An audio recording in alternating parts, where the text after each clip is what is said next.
अस्सलाम वालेकुम dear student, welcome to my YouTube channel Kashi's corner.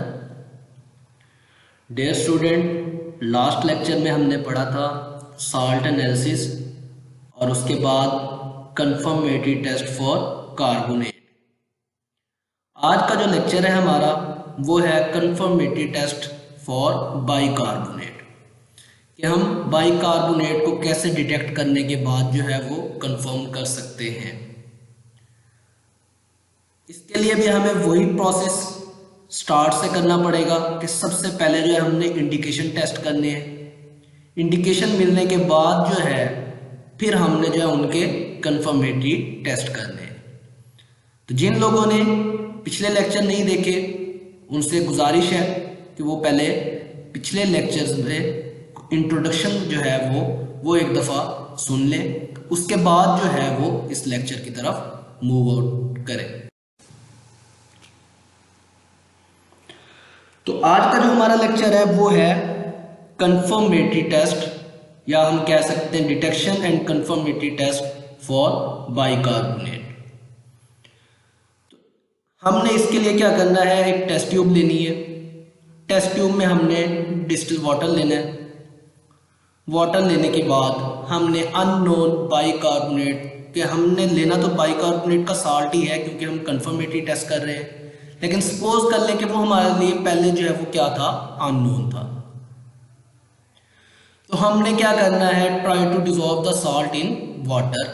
Salt को जो है हमने वाटर के अंदर डिसॉल्व करना है। ये हमने साल्ट जो है ये वाटर के अंदर ऐड कर दिया।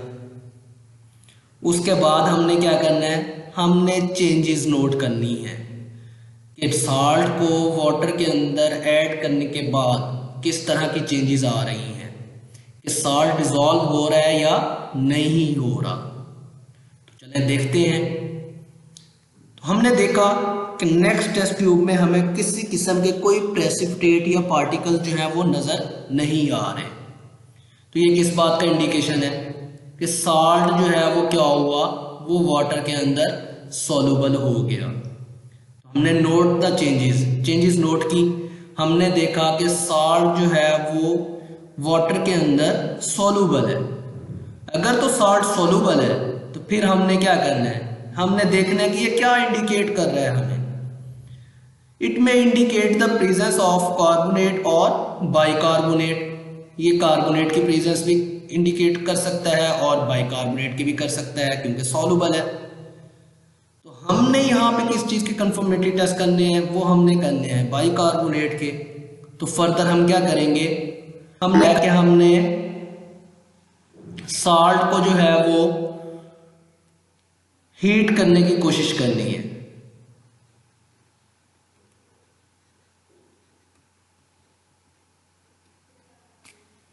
अब हमने क्या किया कि देखिए जी, टेस्ट ट्यूब ली, उसके अंदर हमने मैग्नीशियम सल्फेट ऐड कर दिया। हमने क्योंकि हीट करना है, कंफर्मेटरी टेस्ट करना है बाइकार्बोनेट का, तो हमने मैग्नीशियम सल्फेट जो है वो साल्ट के अंदर ऐड कर दिया। ऐड करने के बाद हमने क्या करना है, नेक्स्ट उसी टेस्ट ट्यूब के अंदर जो है हमने चेंजेस नोट करनी है कि मैग्नीशियम सल्फेट जो है वो साल्ट के अंदर जो है वो उसी साल्ट के सोल्यूशन के अंदर, ओरिजिनल सोल्यूशन के अंदर वो सॉल्युबल हो रहा है या नहीं हो रहा। तो देखने हैं, हमने चेंजेस नोट करनी है। अगर तो कोई चेंज आ रही है तो वो हमने नोट करना है, देखना है। अब देखते हैं कि हमें कोई चेंज जो है वो यहाँ पे नज़र नहीं आ रही, किसी किस्म की कोई प्रेसिपिटेट नज़र नहीं आ रही, जबकि हमने मैग्नीशियम सल्फेट भी ऐड कर दिया है। तो अगर तो ये होता कार्बोनेट, पिछले लेक्चर में मैंने आप लोगों को बताया था, अगर तो ये कार्बोनेट होता तो मैग्नीशियम सल्फेट ऐड करने पे फौरन मैग्नीशियम कार्बोनेट बन जाता, और मैग्नीशियम कार्बोनेट जो है वो वाटर के अंदर इनसॉल्युबल है, पीपीटी की फॉर्म में नीचे बैठ जाता है। तो हमें फौरन नेक्स्ट टेस्ट ट्यूब में जो है हमें पीपीटी नज़र आना शुरू हो जाते हैं। अब आप लोगों ने यहाँ पे देखा वीडियो में, हमें किसी किस्म के कोई प्रेसिपिटेट जो है वो नज़र नहीं आ रहे। जब हमें प्रेसिपिटेट नज़र नहीं आ रहे, नो वाइट पीपीटी, तो हमें एक चीज़ कंफर्म हो गई कि ये साल्ट जो है ये कार्बोनेट का नहीं हो सकता। फिर हमने क्या करना है, इट में indicate the absence of carbonate, कि मतलब ये कार्बोनेट तो है नहीं, कार्बोनेट का तो किस्सा खत्म। नेक्स्ट हमने देखना है now heat the salt solution with MgSO4, कि उसी सॉल्यूशन को जिसके अंदर हमने MgSO4 ऐड किया उसको आप लोगों ने हीट करना है। हीट करने के बाद क्या चेंज आई है वो आप लोगों ने नोट करनी है।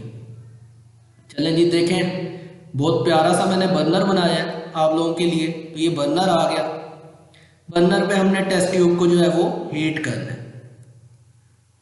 यही जो हमारे पास प्रोडक्ट बना था इसी को हमने हीट करना है। अब कुछ देर 1 मिनट 2 मिनट 3 मिनट मतलब जितना भी आप देख लें, अगर हीट करने पे आप लोगों को प्रेसिपिटेट नजर आना शुरू हो गए हैं, if white PPT appeared on heating, देखते हैं जी अपेयर हुए कि नहीं हुए। हाँ जी बिल्कुल, हमें वाइट पीपीटी जो है वो अपेयर हो रही है। जैसे ही हमने हीट करना शुरू किया हमें वाइट पीपीटी जो है वो नजर आना शुरू हो गए। तो हीटिंग पे वाइट पीपीटी बन रहे हैं और हमें शक था कि हमारा साल्ट जो है वो कौन सा बाइकार्बोनेट हो सकता है। अब हीटिंग पे वाइट पीपीटी बन रहे हैं तो इसका मतलब कि हमारा शक जो है वो सही निकला और ये साल्ट जो है ये बाइकार्बोनेट ही है। अब ऐसा क्यों होता है, इसके पीछे क्या रीजन है? बाइकार्बोनेट जो है वो फौरन पीपीटी क्यों नहीं बने, बाद में क्यों बने? चले जी इसके बारे में बता देता हूं। एक्चुअल में होता क्या है कि जब हम ओरिजिनल सॉल्यूशन लेते हैं, ओरिजिनल सॉल्यूशन लेने के बाद उसके अंदर जब हम मैग्नीशियम सल्फेट का साल्ट जो है वो ऐड करते हैं, तो ऐड करने पे क्या होता है कि फौरी तौर पे कोई चेंज हमें नज़र नहीं आती। हमें सिर्फ ये चेंज नज़र आती है कि वो साल्ट जो है वो सॉल्युबल हो जाता है। सॉल्युबल हो जाता है तो हम क्या करते हैं, उसको हीट करते हैं, उसके अंदर चेंजेस नोट करते हैं। अगर हमें किसी किस्म की कोई चेंज नज़र नहीं आई और कोई प्रेसिपिटेट नज़र नहीं आए तो फिर हम क्या करते हैं, उसको हीट करते हैं। तो रिएक्शन देते हैं, देखते हैं हीट करने से पहले प्रेसिपिटेट क्यों नहीं बने।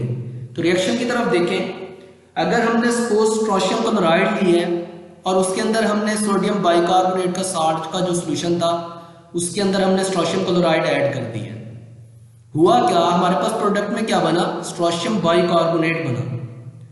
स्ट्रोशियम बाइकार्बोनेट जो है ये वाटर के अंदर सोलुबल है। सोलुबल होने की वजह से क्या हुआ कि जैसे ही हमने स्ट्रोशियम क्लोराइड बाइकार्बोनेट साल्ट के सॉल्यूशन के अंदर ऐड किया तो हमें किसी किस्म का कोई प्रेसिपिटेट जो है वो नजर नहीं है। अब यहां पे क्वेश्चन है, रीजन है कि प्रेसिपिटेट हीट करने पे हमें क्यों नजर आते हैं। चलिए देखें, हमने हीट कर लिया, हमने जैसे ही हीट करना शुरू किया तो क्या हुआ, हीट करने पे क्या हुआ कि वो जो स्ट्रोशियम बाइकार्बोनेट था वो किस में कन्वर्ट हो गया, स्ट्रोशियम कार्बोनेट में कन्वर्ट हो गया। प्लस उसमें से क्या इवॉल्व हुई, कार्बन डाइऑक्साइड गैस भी इवॉल्व हुई प्लस वाटर मॉलिक्यूल, ये चीजें जो है ये एज अ बाई प्रोडक्ट बनी। मेन चीज क्या है कि स्ट्रोशियम बाइकार्बोनेट हीट करने पे किस में कन्वर्ट हो गया, स्ट्रोशियम कार्बोनेट में कन्वर्ट हो गया। अब स्ट्रोशियम कार्बोनेट जो है ये सेकंड ग्रुप का कार्बोनेट है और ये इनसॉल्युबल होता है, ये पीपीटी की फॉर्म में नीचे बैठ जाता है। चलें जी, हमने हीट करना शुरू किया तो देखते हैं कि हमारे पास पीपीटी बने या नहीं बने। तो देखें टेस्ट ट्यूब के अंदर कि नेक्स्ट जो है वो पीपीटी बन चुके हैं। तो हीट करने पे अगर पीपीटी बन रहे हैं तो इसका मतलब कि हमारे पास जो साल्ट है वो कौन सा है, वो हमारे पास बाइकार्बोनेट है। ये हमारे पास एक कंफर्मेटरी टेस्ट होगा बाइकार्बोनेट का। इसी तरीके से अब लाजमी नहीं है कि हम एक ही टेस्ट की बेस पे हम कह सकें कि वो हमारे पास जो प्रेसिपिटेट बन रहे हैं वो इंडिकेट कर रहे हैं कि जी ये बाइकार्बोनेट का साल्ट हो सकता है। तो ऐसा नहीं करना आप लोगों ने, एक टेस्ट की बेस पे हम नहीं कह सकते। तो इसके लिए आप लोगों ने क्या करना है, डिफरेंट केमिकल्स जो है वो आप लोगों ने चेक करने। आप लोगों ने मैग्नीशियम सल्फेट का पीछे चेक कर लिया, हमने स्ट्रोशियम क्लोराइड का हमने यहाँ पे चेक कर लिया। इसके अलावा जो है हम कैल्शियम क्लोराइड से भी चेक कर सकते हैं। एक टेस्ट ट्यूब के अंदर हमने कैल्शियम क्लोराइड से चेक कर लिया और इसके अलावा हम बेरियम क्लोराइड से भी इसको चेक कर सकते हैं। मैंने यहाँ पे 3 टेस्ट शो किए हैं, 3 टेस्ट ट्यूब शो किए हैं। पहली जो मैंने शो की उसका मैंने रिएक्शन आप लोगों को बता दिया स्ट्रोशियम क्लोराइड का। सेकंड आप पोटेशियम क्लोराइड की जगह पे कैल्शियम क्लोराइड रख के देखें, रिएक्शन सेम होगा, प्रोसीजर सेम होगा और हीट करने पे ही प्रेसिपिटेट बनेंगे। यहाँ पे मैंने रिएक्शन भी शो की है, जगह जो है वो मुझे सूटेबल नहीं नज़र आ रही थी यहाँ पे, तो इस वजह से मैंने रिएक्शन नहीं शो की है। तो ये रिएक्शन जो है ये आप लोग खुद भी कर सकते हैं। मज़ीद अगर आप लोगों में से किसी को कोई प्रॉब्लम हो रिएक्शन करने में तो आप लोग नीचे कमेंट्स में मुझसे पूछ सकते हैं।